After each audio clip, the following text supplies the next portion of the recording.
Motorhead Garage, the program that each week introduces you to and shows you how to install the latest in exciting and innovative products for your vehicle. Now here's your host, Dave Dobson.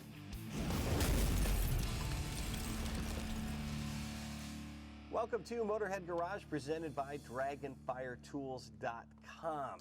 Now, when you're looking to remove rust or corrosion, maybe some imperfections or old paint, media blasting is the way to go. And when you're talking about media blasting, there's only one name you need to know, and that is Raptor Blaster. Now, we went to their facility a while back in Sacramento, California, and found they have everything you need when it comes to any blasting job, big or small. But what really sets Raptor Blaster apart is their cabinets. They are second to none, and they're made right there in-house. We manufacture our own line of wet and dry blast sandblast cabinets. And so tell me about that. There's two different kinds. There is. And we'll get into that, but let's talk about the initial quality of what you roll out of here. Everything that we manufacture is extremely industrial. We manufacture a line that's laser cut and hand welded, and that means there's no seams and no rivets where the media can escape and fall to the ground. In blasting, safety issues are when you get sandblasting media on the ground and people can slip on it, fall on it. So you want everything contained inside the cabinet. What are they made of that sets them apart from the others that are out there? Well, the wet blasters are made of stainless steel and the dry blasters of standard steel, and it's all 14 all the way down to 10 gauge on the door panels. There's the wet blasting and the dry blasting. Let's talk about dry blasting first. That's what people might be the most familiar with. What are some of the applications for that, and why would you want to dry blast? Well, dry blasting is a little bit different than the wet blasting in the sense that dry blasting is really prepping the surface for paint, powder coat. You can use glass bead and smooth out a surface, but that's really the strength of the wet blast cabinets. For dry blasting, I tend to like to use that surface prep for paint, powder coat, wet coatings. And of course, we have an audience of motorheads. So let's talk about the different applications we'd have in the automotive world. When would you want to dry blast something? When would you want to wet blast something? Let's take, for instance, a hood bracket that you're going to repaint. You want to strip that paint down with the dry blaster because it's simple and there's no water involved in it, and give it peaks and valleys and give it a profile that's going to actually let it adhere, the coating adhere to it better. You're creating more surface area, you're creating teeth, and then we call that a profile.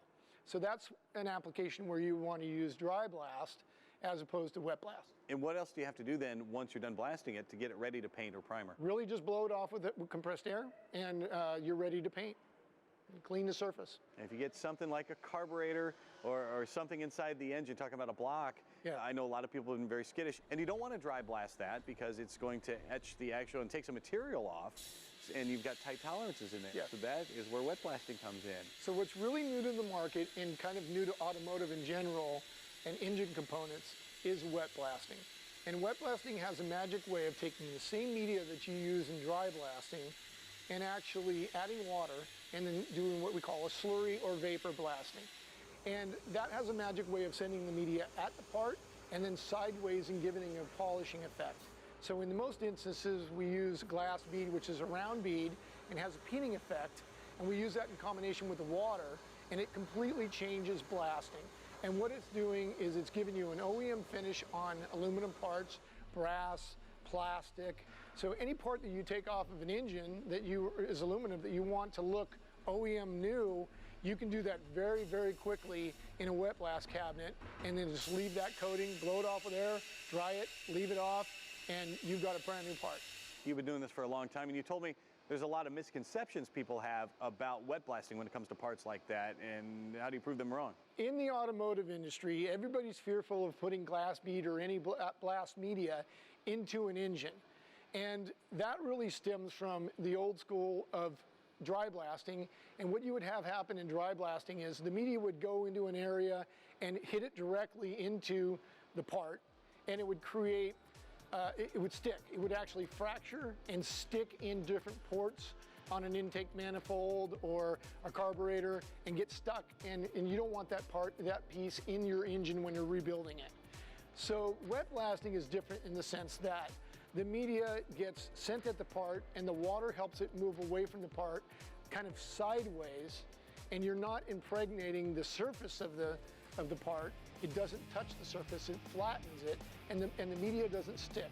So it's very easy to take a carburetor, After you've blasted it, rinse it out with water, nothing stuck in it, blow dry it off with air, and you have no issues with putting a piece together and having any media left in the part at all. For heavy-duty industrial blasting cabinets that work as hard as you do, go to RaptorBlaster.com. And for more great aftermarket products for your vehicle, stay tuned to Motorhead Garage presented by DragonfireTools.com. We'll be right back.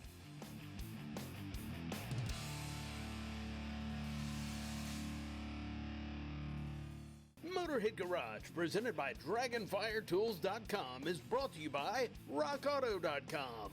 All the parts your car will ever need. Campbell's CustomCare.com, home of the Dawn Detail Spray. And by PaintedAutoBodyParts.com, the leading U.S. auto body parts online store.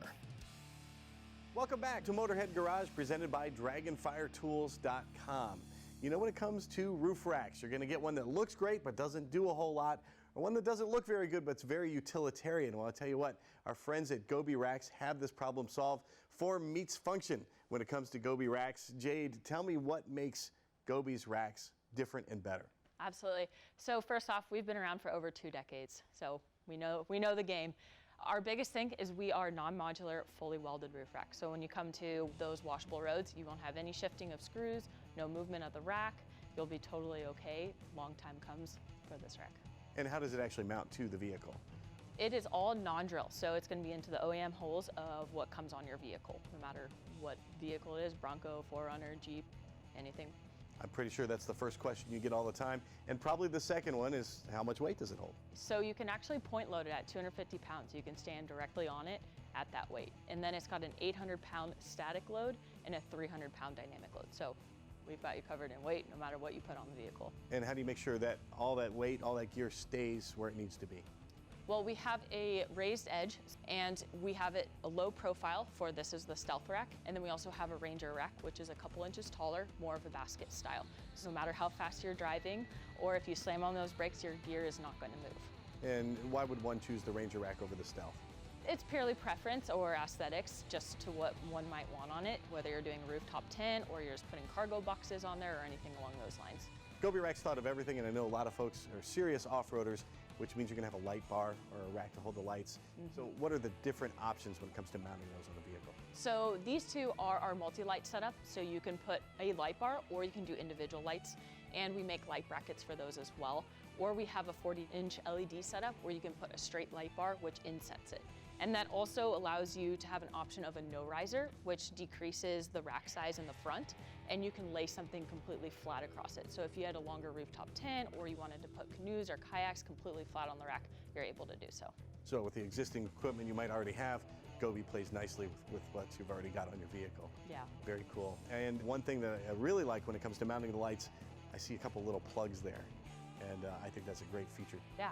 So you can actually remove those plugs and feed the wiring through any of your lights through the tubing, and you can go in through the firewall from there. So it won't be exposed to elements, no snow, no sunlight, no deterioration of those wires. GOBI racks are super strong, as you've talked about, which is surprising because you see big spans there and the tubes there, but the tubes also serve a purpose, that tubular design, when it comes to airflow.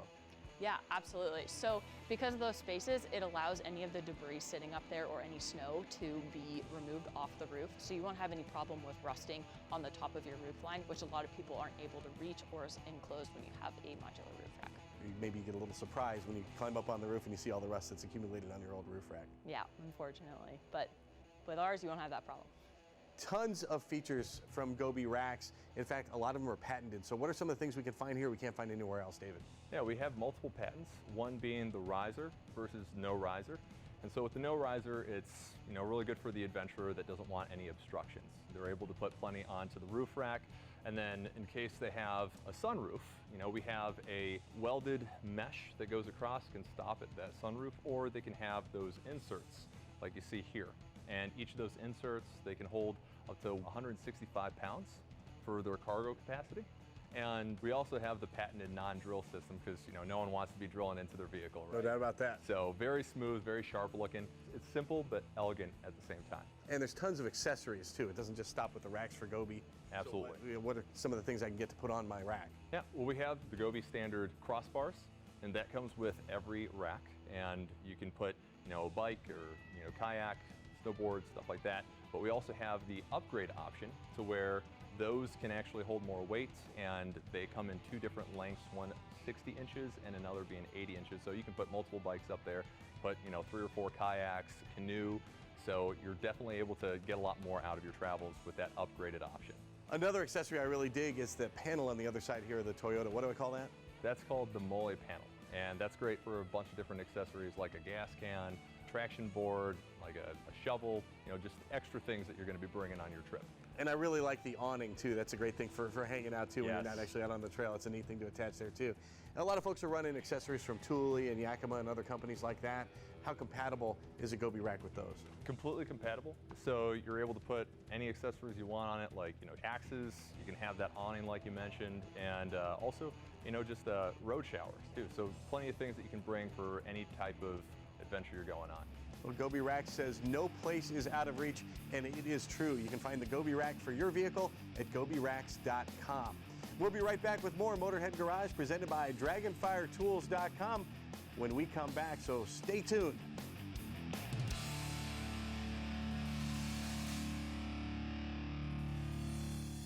Motorhead Garage, presented by DragonfireTools.com, coming to you from the Campbell's Custom Care Studio. We are trucking along here at Motorhead Garage, presented by DragonfireTools.com. Just take a look at this great-looking Ford Raptor we have here in the studio. Fantastic-looking truck. Well, do me a favor. Close your eyes. All right, now open them.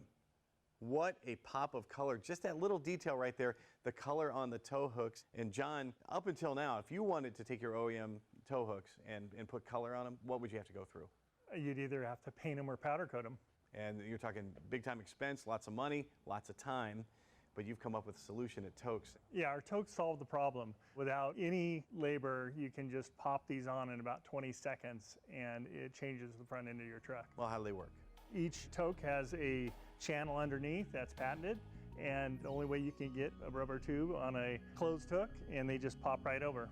Obviously, they're easy to put on. Are they durable? How long are they Yes, going to last? I've ordered a lot of truck products for my own truck. Sometimes disappointed with durability and fading, so it was very important to us. We made them highest quality silicone rubber. The integrity stays, they adhere to the hook, and they're fade resistant. We put a lot of UV protection within each hook. And you're out in California, so you've had plenty of UV testing done on these things. Yes, we've thrown them on the roofs and they're fade resistant. And how many different colors do you make? We're up to 7 colors. We have red, white, blue, amber, pink, and newest colors are neon green and yellow. A lot of requests for those. And the ambers are very cool on this truck. We did it earlier and we had the lights on. It really looked fantastic. Now, how many different makes and models are we covering here for the OEM hooks? Well, as a new company, we start off with the trucks that are most sold. Those are the half tons. So you got the F-150s, the Toyota Tundras, the Dodge Ram 1500s, the Chevy Silverados, and the TRXs, and the Raptors. Been great in that community. They love the pop the color gives on their truck, and just a simple way to change things up on their front end. And another thing that really jumps out on the box here, made in the United States of America. How important is that to you? From the get-go, we wanted to find our manufacturers. We want to make sure it was shipped. Everything's designed, everything's done USA. I've looked all over social media and I see you guys everywhere. People reviewing it and they love the product. What are some of the things you're hearing? Yeah, social media has been kind to us. We've had a lot of great comments. Best idea ever. Email I got from a customer the other day, 3 words, I love them. That was it. So it was very nice. And just the whole Raptor community and Towkz community, especially because the Towkz fit on both the front end and the back end of those trucks, and they have 4 clear round. It's been great in that community. They've been wonderful. Well, you're going to love the price, you're going to love the ease of installation, and you're going to love the way they look on your truck. You can find the Towkz at hookproductsusa.com. Now, if you're looking for superior power sports accessories, look no further than Rhino USA. They make it easy with these ratchet straps to get your vehicle onto a trailer and out to the trail. But once you get out there, Ted, there's a whole separate set of problems that come with off-roading, and you guys have a solution for that. Of course, yeah. When you're out, mud, dirt, sand, snow, vehicles are getting stuck. You got to get yourself out. So we got everything from shovels to straps, snatch blocks, We cover the gamut. Let's start with the shovels. Now, you found a need for one of these, and you didn't have a shovel, so you developed one. Right, Tell me about that story. little embarrassing to be out in the field off-roading in the dunes and get stuck, and I've got a strap, but I've got no way to dig the vehicle out. So we started there, started developing the shovel. Nice big head on that thing to dig out when you're stuck in the sand or snow or mud. And these folks have been doing this for years and years and years, and they've developed it for their own vehicles, for their own sports. You know it's going to be right for yours. And moving on to the hitch receiver here, tell me about that. Yeah, nice big heavy steel hitch receiver. This is how you're going to connect your tow strap, either kinetic or regular recovery strap. And you don't want to be using a ball. That's what we see a lot of people doing. They're looping the end of a tow strap over a ball, which creates a metal projectile coming right on a rubber band. That's terrible. People are getting hurt with that kind of stuff. That's a terrible idea. Using the proper tool for the proper application is important. And the hitch is the safest place from which to tow a vehicle. Absolutely, 100%. Yes. Very good. Moving on to the snatch block there. So snatch block, you're going to use this with our winch recovery kit. We'll come with a tree saver strap, snatch block, tow strap. And we could build custom kits for anybody, any application, whether it be self-recovery or recovering other vehicles. Seems like the trend in the industry now is moving on to lightweight, kinetic on the snatch straps, and soft shackles, which this is our half-inch heavy-duty soft shackle that we use for Jeeps and heavy-duty recovery. Why are folks moving toward the soft shackles away from the hard shackles? Well, they can be safer, but lighter, easier to carry, more compact. You can smash this thing up, and you're carrying a lot of gear out there when you're off-roading, so compact is important. And that's probably the preferred method if you're fastening to maybe your roll bar or something you don't want to get scratched up. Sure, to. absolutely. A little easier. You can create tie-down points with this. Rather, with a D-ring, you have to have a D-ring mount or the shackle hitch receiver. Probably get a lot of folks that are skeptical saying that probably doesn't hold as much weight as one of the regular shackles. Very surprising, but 46,000 lab tested on this thing. So, my goodness. I mean, they're massively strong. And then that's something you touched on there. Lab testing, you guys do that. You hear a lot of folks that don't do the actual lab tests. Right. How much do you test all of your gear? We lab test every single product. We post our lab test results on our listings, our product listings, and on our packaging. So, and we put that right on the label of every single thing we sell. What if maybe I'm new to off-roading or new to this kind of stuff and I don't know what I need? What can I do? Give us a call. We have an 800 number. We encourage everybody to give us a call. Our techs are standing by. They'll answer any questions you have. We also post our address. We have an office on the East Coast, office on the West Coast. Walk in. We get walk-ins every day. We talk to them in person, and we love talking to the customers. Well, you can walk in, you can check out their website, you can even give them a call. Check them out at rhinousainc.com. I bet you they have what you need. We'll be right back with more Motorhead Garage presented by DragonfireTools.com.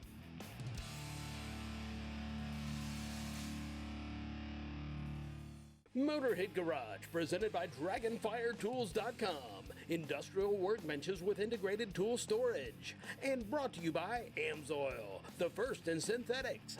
Better battery bolt. You're nuts not to try these bolts. Custom Auto Sound, the originator of classic car OEM fit radios since 1977. And by Alloy Wheel Repair Specialists, nationwide wheel repair service. It's amazing how a transmission can move a vehicle through multiple gears by using fluid pressure. Welcome to this Amsoil Tech Tip. We're talking about the transmission pump. That's the heart of the system. That develops all the fluid pressure inside of the transmission. Here it is right here. You can see it's located on the front of the transmission. It's actually splined to the torque converter, and the torque converter is then bolted to the engine. It picks up clean fluid, we hope, Len, and then it circulates it through the system. But it's got a pretty tough job to do. So if you give me a hand here, I'm going to try to pull one apart. This is pretty cool. Take that bolt out right there and drop this down. Hopefully all of our veins and everything's intact. Talk a little bit about the shear and what's going on inside of here. Well, what this pump actually will do to the fluid on a molecular level, and I don't know that we want to get that crazy today, but what it actually does is it acts like a cleaver. It'll just chop those molecules up. It's very, very tough on the oil.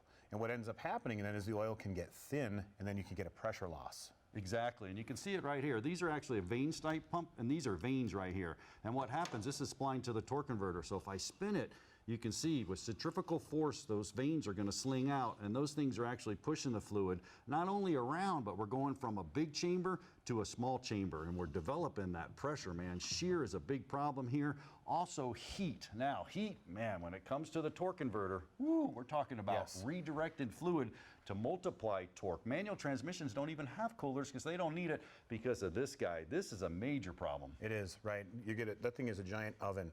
It cooks the oil like you can't believe. And if the oil can't hold up to that, it'll start to oxidize, it'll start to break down, and it can create all kinds of problems downstream like varnish and different things. things. Big time. So it's important to change your fluid, and you want to change it right. Make sure you use the Signature Series transmission fluid. Go to their website, check them out there, or check one of their local dealers. Once again, it is time for our PaintedAutoParts.com Motorhead of the Week. Now, you don't have to be a rocket scientist to be Motorhead of the Week, but it doesn't hurt if you are a rocket scientist either. Jeff Fox is an engineer at NASA, and he has been for 39 years. And when he's not working on real rocket ships, well, he's working on his own rocket ship at home. It's a spot-on replica of a 1967 Shelby GT500. Jeff found a genuine 67 fastback in 2001, and he put it on a rotisserie for a complete restoration. And he tells me this car is a project that will never stop evolving.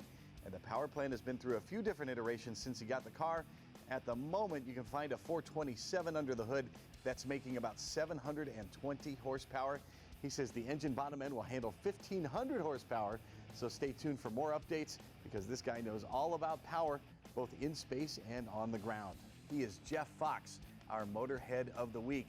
And if you or someone you know should be Motorhead of the Week, drop us a note, motorheadgarage.tv, and tell us why. That is also the same website you want to go to if you have a product you want to see here on our show. From our crew here at Motorhead Garage, presented by DragonfireTools.com, we'll see you next time. So long and drive safely.